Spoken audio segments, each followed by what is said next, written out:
11 de noviembre del 2024. Las lecturas que vamos a leer ahora, la primera es de la carta de San Pablo a Tito, capítulo 1 del 1 al 9. Yo, Pablo, soy servidor de Dios y apóstol de Jesucristo, para conducir a los elegidos de Dios a la fe y al pleno conocimiento de la verdadera religión, que se apoya en la esperanza de la vida eterna. Dios, que no miente, había prometido esta vida desde tiempos remotos y al llegar el momento oportuno ha cumplido su palabra por medio de la predicación que se me ha recomendado por mandato de Dios, nuestro Salvador. Querido Tito, mi verdadero hijo en la fe, que compartimos, te deseo la gracia y la paz de parte de Dios Padre y de Cristo Jesús, nuestro Salvador.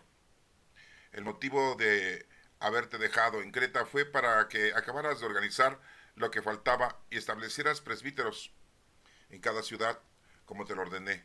Han de ser irreprochables, casados una sola vez, y sus hijos han de ser creyentes y no acusados de mala conducta o de rebeldía.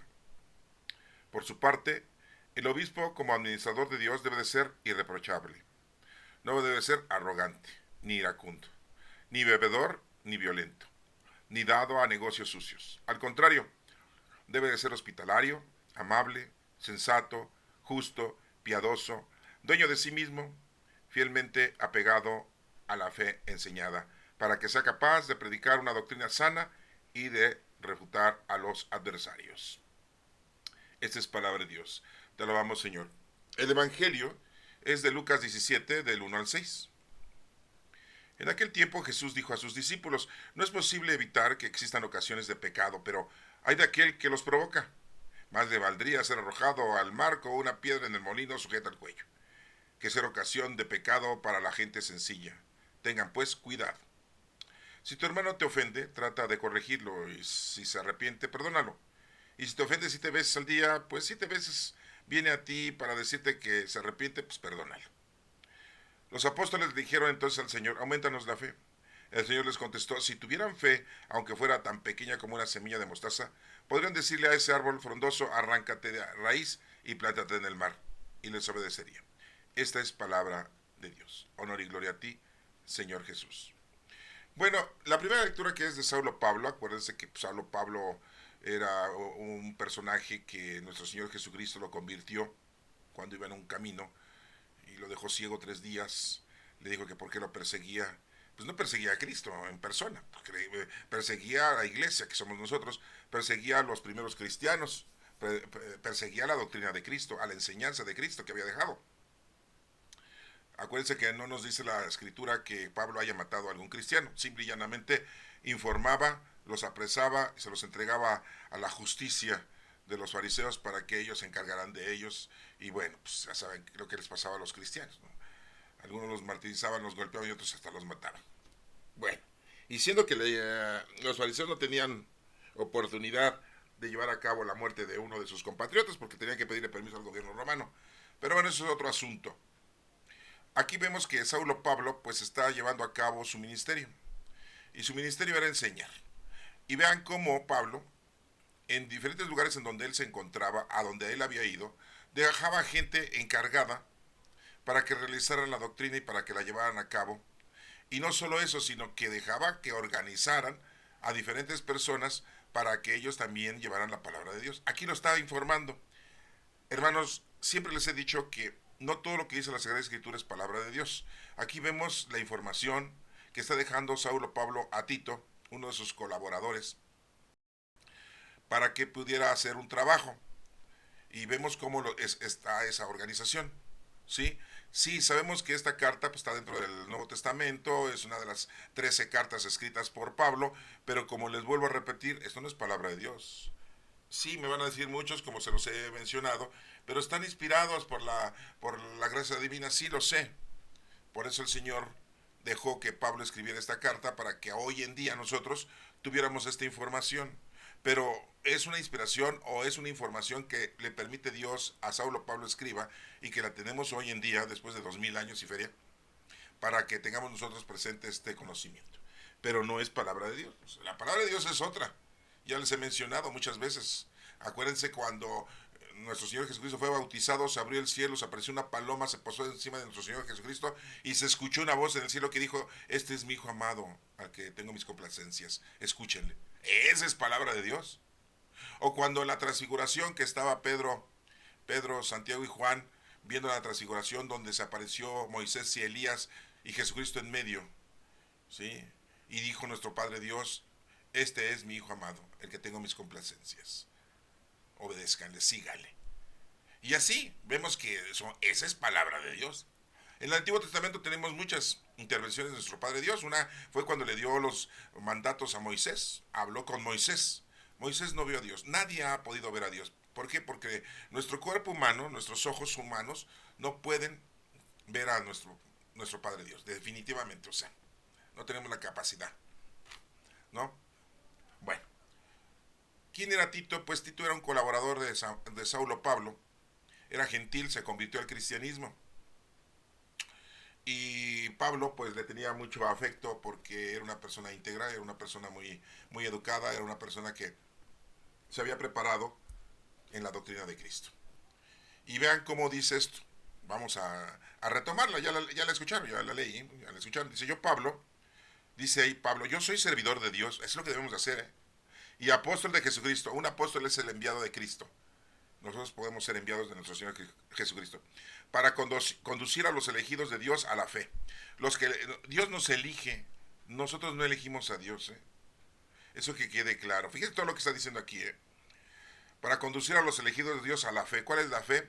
Las obras. Acuérdense que una fe sin obras es una fe muerta. Así lo dice la carta de Santiago capítulo 2. Lo pueden revisar. Y al pleno conocimiento de la verdadera religión. Fíjense cómo nos traducen aquí la palabra religión. De la verdadera religión, dice aquí. ¿Sí? Sí, porque en el momento que estás llevando una doctrina y ya la estás llevando a cabo y estás haciendo una organización, pues está volviendo esto como una religión. Nosotros somos la iglesia no son las construcciones, son templos, que ya sabemos para qué sirven: para hacer oración, para pedirle perdón a Dios, para pedirle a nuestro Señor, ¿sí? Para estar en meditación con nuestro Padre, para recibir los sacramentos. Bueno, nosotros somos la iglesia. Y en pleno conocimiento de la verdadera religión, que se apoya en la esperanza de la vida eterna. Pues sí, todos nosotros los creyentes pues esperamos la vida eterna. La vida eterna no va a ser ser seres humanos y vamos a andar aquí toda la vida en este planeta. No, hermanos, no, esa es otra cosa. La vida eterna no la conocemos exactamente cómo es, pero sí sabemos que es regresar con nuestro Padre Dios y no ser destruidos, ¿sí? Ser desintegrados. Porque todos los que morimos en Cristo esperamos la resurrección en Cristo, así como Cristo murió. Y decimos que nos dormimos en la esperanza de la resurrección, así decimos, ¿eh? Bueno, con esa esperanza de la vida eterna. Dirán ustedes: ¿y por qué quiero tener una esperanza de la vida eterna si no va a ser como esta vida? Pues no, es diferente, hermano, no la conocemos, pero es estar con Dios. Y ya con eso, yo creo que es bastante decirlo, ¿no? Pero bueno, hay como ustedes gusten entenderlo, ¿sí? Dios, que no miente, ha prometido esta vida desde tiempos remotos y al llegar el momento oportuno ha cumplido su palabra por medio de la predicación que se me ha encomendado por mandato de Dios nuestro Salvador. Saulo Pablo se está dando cuenta que si estás con Cristo, te va a ir bien. Si estás con Dios, las cosas se van solucionando y hay fuerza. Y son los dones del Espíritu Santo que tenemos, con los cuales podemos llevar a cabo nuestra vida de una manera feliz. ¿Sí?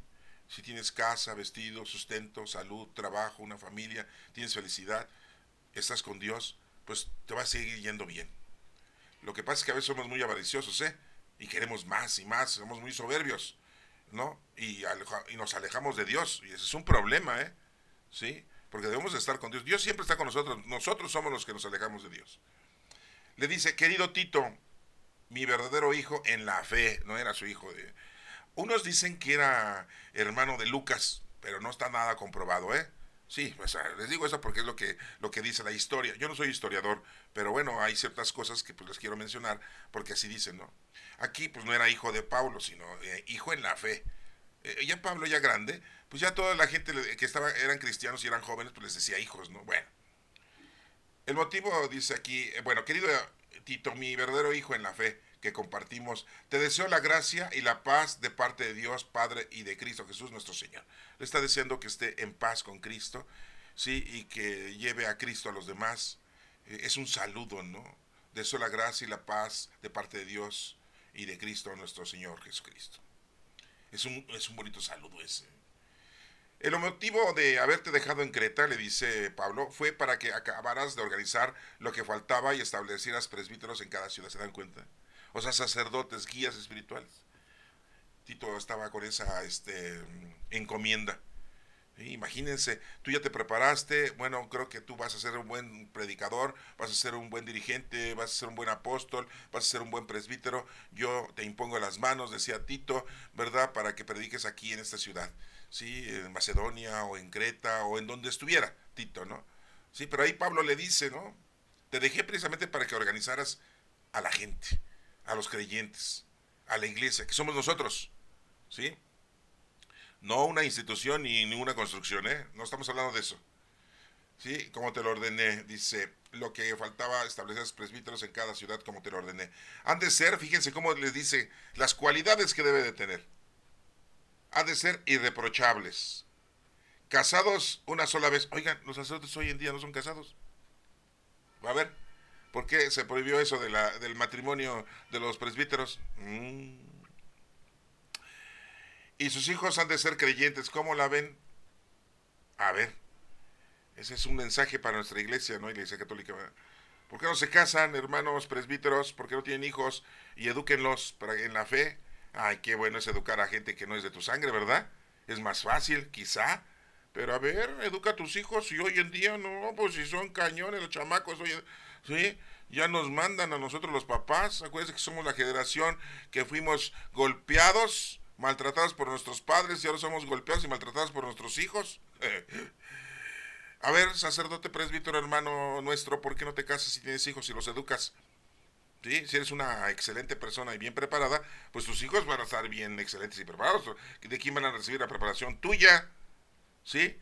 Pero bueno, así la institución que tenemos hoy en día llegó al término de que no fueran casados sino célibes. Yo estoy en contra de eso, pero bueno, yo no formo parte de toda la iglesia. Yo nada más soy un miembro más de la iglesia católica, ¿no? Sí, ahí si me preguntan, pues yo les digo lo mismo que les estoy diciendo yo ahorita aquí, ¿no? Pues sí, cada quien su situación, ¿no? Fíjense entonces, han de ser irreprochables, casados una sola vez y sus hijos han de ser creyentes y no acusados de mala conducta o de rebeldía. Sí, no. Los hijos, bueno, nosotros también fuimos rebeldes en nuestra época, si ya estamos adultos, pues yo ya soy adulto, ¿no? Todos fuimos rebeldes, sí, porque siempre en contra de nuestro papá, en contra de nuestra papá, de nuestra mamá, en contra de la familia, en contra de los regímenes o de las leyes o los estatutos que en la familia nos imponen. Principalmente cuando son chavos, tu trabajo es estudiar. Oye, papá, ¿verdad que cuánto sacas? 6, 7 calificación? No, no, no. Y ahí van a pelearse los papás con los maestros. ¿Por qué le puso 6 a mi hijo, 7?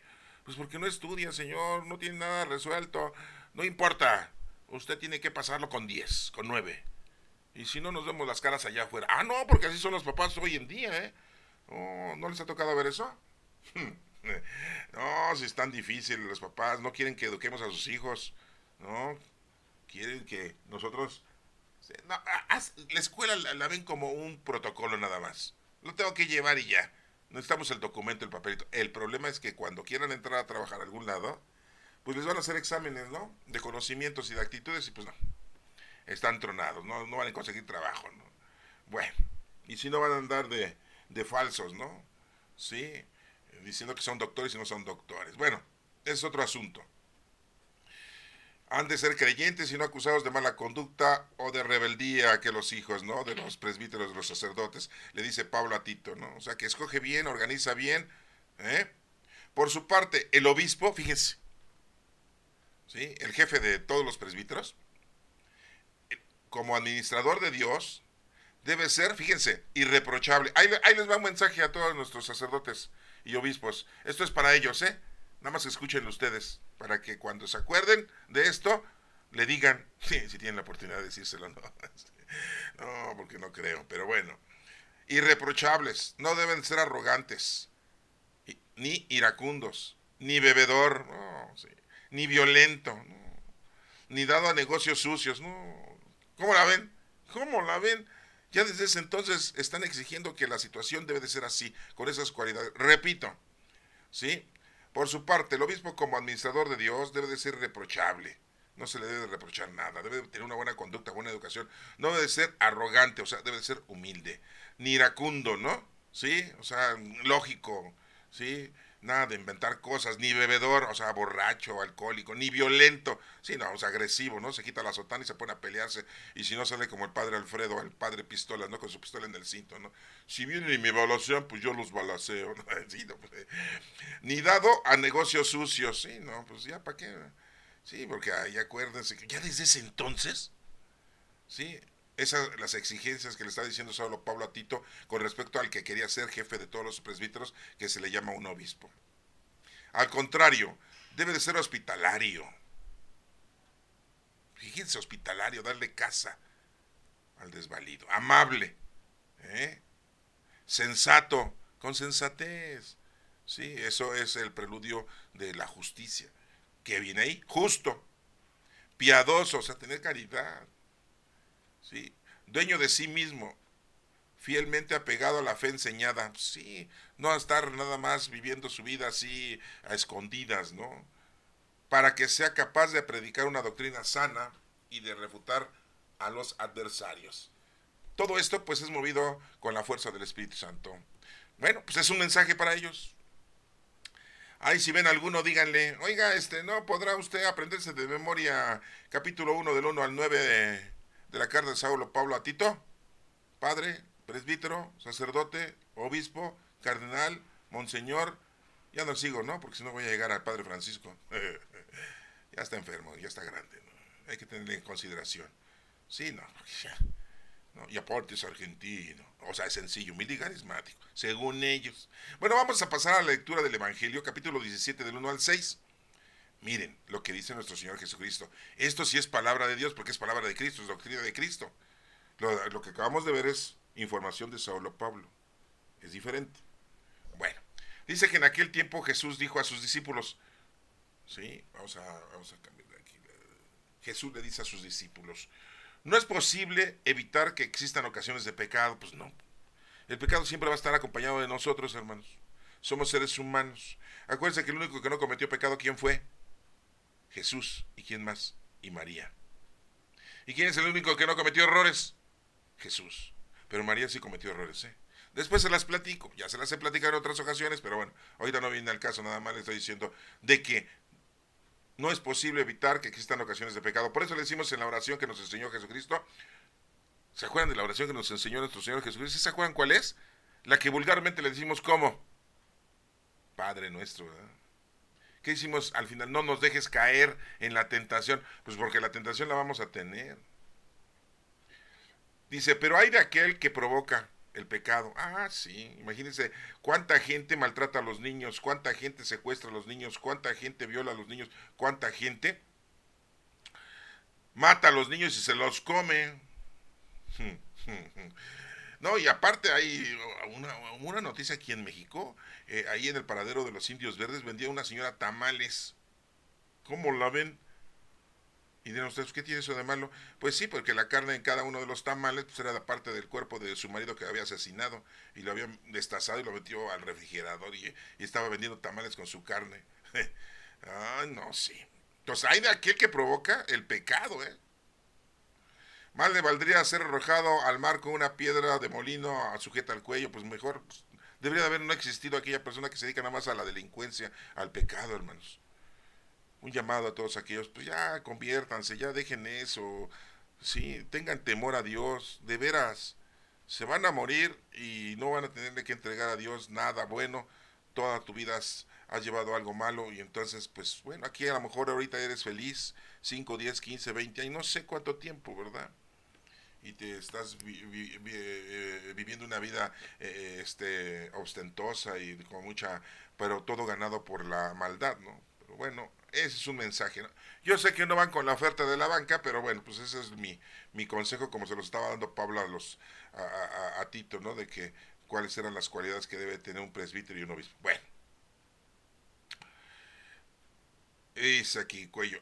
Que ser ocasión de pecado para que gente sencilla tenga, pues, cuidado. Hay que tener cuidado, hay que cuidarnos. y no caer en esa distorsión. Sí, porque a veces nos llega y dice, mira, aquí tú vas a ganar mucho dinero, tú éntrale. Y más a los chavos, a los jóvenes, ¿no? Le dicen, mira, ¿para qué estudias? ¿Cuándo has visto un profesionista multimillonario? Pues no, ¿eh?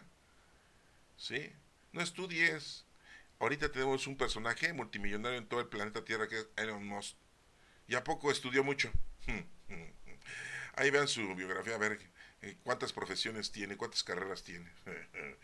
No, pero es muy hábil, es muy inteligente para hacer dinero, ¿no? Pues eso le encanta, pues eso lo hizo, ¿no? Pues ojalá y fuéramos nosotros así de inteligentes y astutos, pero no para hacer dinero, sino para estar bien con Dios. Pero bueno, ese es otro asunto. Dice aquí, si tu hermano te ofende, trata de corregirlo. O sea, no hermano de sangre, ¿eh? Hermano en Cristo. Sí, porque a veces están equivocados. Sí, ahorita ya están queriendo poner una ley en que el aborto lo puedes hacer hasta cuando ya tienes 9 meses, 8 meses de embarazo, ¿no? O sea, ya es matar a un ser humano, ¿eh? Porque ya está un ser humano ahí. No es lo mismo matar a un ser humano que un embrión menor de 3 meses en el vientre de la madre. Aunque de todas maneras es un asesinato. ¿Saben por qué?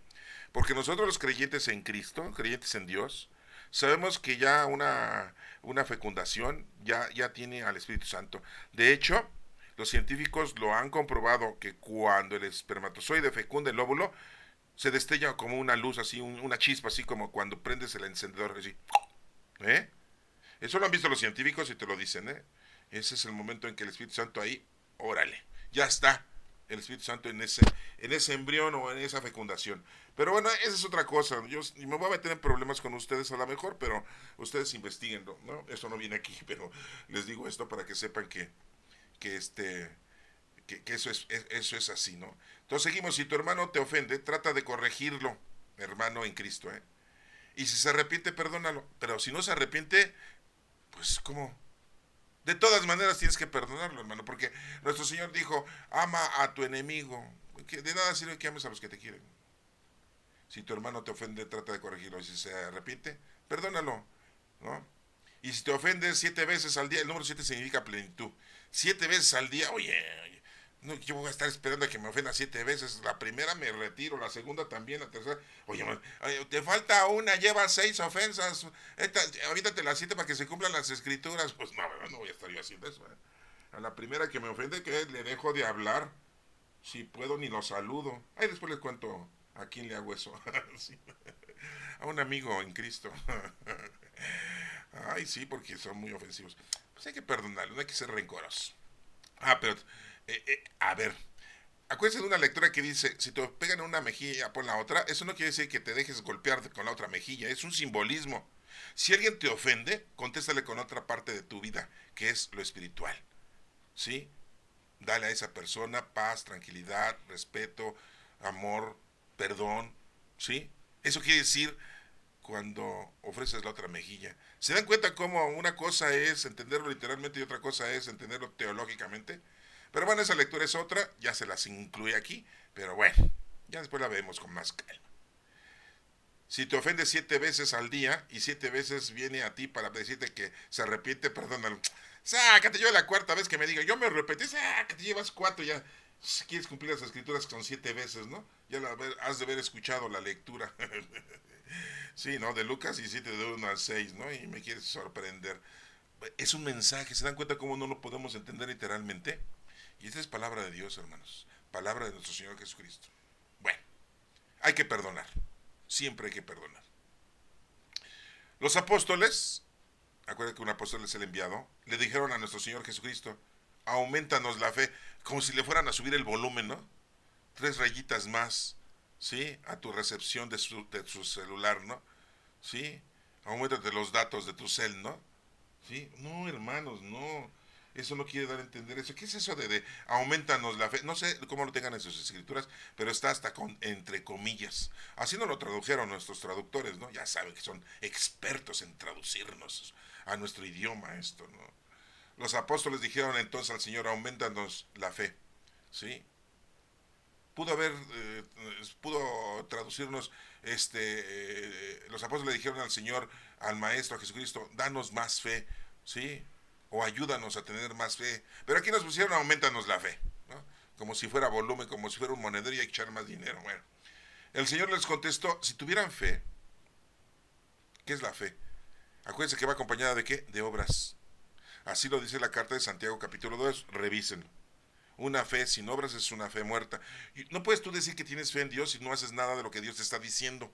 O sea, serías hipócrita, ¿no?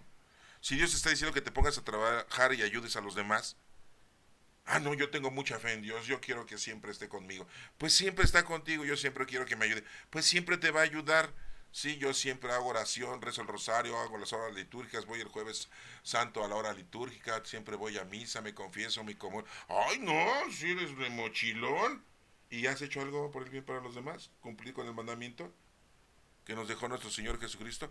Recuerden que nuestros sacerdotes, no me ha tocado, ¿eh? Yo sé que a lo mejor a ustedes sí, pero cuando termina la misa, ¿qué le dicen? Vayan en paz, la misa ha terminado. Demos gracias a Dios. ¿A poco así dicen, no? En vez de que diga el Padre, vayan en paz, a ayudar al prójimo a cumplir con el mandamiento que Jesucristo nos dejó, amar a Dios sobre todas las cosas y a tu prójimo como a ti mismo, ahí se encierra la ley de todos los profetas. Vamos, a ayudar a los demás. ¿A poco nos dicen eso nuestros sacerdotes, presbíteros y obispos y cardenales y monseñores y el Padre Francisco? No, hermanos, no nos dicen eso, y eso es importante, es lo más importante. En un mandamiento se encierra toda la ley. ¿Se dan cuenta? Hermanos sacerdotes, yo sé que a lo mejor no me van a escuchar, ¿no? A lo mejor alguno de ustedes va y le dice, oiga, padre, mire lo que dijo de usted. Sí, de usted, dio el nombre de usted, porque usted es sacerdote y es presbítero, ¿verdad? Y a lo mejor va a decir, ya no escuchen a ese señor, ya los está distorsionando. Tú ven aquí, déjame tu limosna, venme a ayudar a barrer, trapear, a vender garnachas, sí, coopérame para arreglar el órgano, el techo que se está permeabilizando. Tú ven aquí, ya no estés escuchando a ese señor, te está sacando los ojos, no te los está abriendo. Ah, sí, porque así me dijo un padre, ¿no? En una ocasión. En paz descanse, el padre Felipe de Jesús Pichardo, ¿no? Sí, orden mercedaria. En paz descanse el padre. Me dice, oye, Raúl, ¿tú no quieres abrir los ojos a la gente? ¿Tú se los quieres sacar? Pues no, no les quiero sacar los ojos, sino simple y llanamente que sepan la verdad. Porque siempre hemos estado así como con una metodología doctrinal eclesiástica católica, así como que nos ven con cara de tontos, para no decir otra palabra. Podemos entender las cosas del Señor, sí las podemos entender, como ahorita las estamos entendiendo. Bueno, perdón, ya me salí del tema, pero era importante, ¿sí? El Señor les contestó, si tuvieran fe, aunque fuera tan pequeña como una semilla de mostaza, podrían decirle a ese árbol frondoso, fíjense, nos pone un ejemplo de que teniendo fe podemos hacer cosas muy importantes, pero no esto de sacar un árbol, ¿sí? De una semilla, ¿no? Si fuera tan poquita, una semilla de mostaza es una cosa muy chiquita, ¿sí? Con tantito que tengas tu fe, ya puedes hacer muchas cosas muy importantes. Imagínate si tienes una semillota, imagínate lo que pudiera hacer. Eso nos da a entender, no exactamente literal como dice aquí, como semilla de mostaza, podrían decirle a ese árbol frondoso, arráncate de raíz y plántate en el mar. O sea, ¿como para qué serviría que arrancáramos un árbol frondoso de raíz y plantarse en el mar? Pues iba a morir. ¿Se dan cuenta cómo es una cosa nada más literal, simbólica? No es de que pudiéramos hacer eso, hermanos. Si nos da a entender que con poquito que tengamos acercamiento a nuestro Padre Dios, híjole, no, ya es bastante. Y si tienes bastante, no, ya te derramas, ¿no? ¿Sí? Y los obedecería, dice aquí, el árbol, ¿no? Sí. Hermanos, espero que haya sido yo explícito en esta lectura y que pues les haya yo ayudado a entenderla. Que Dios les bendiga.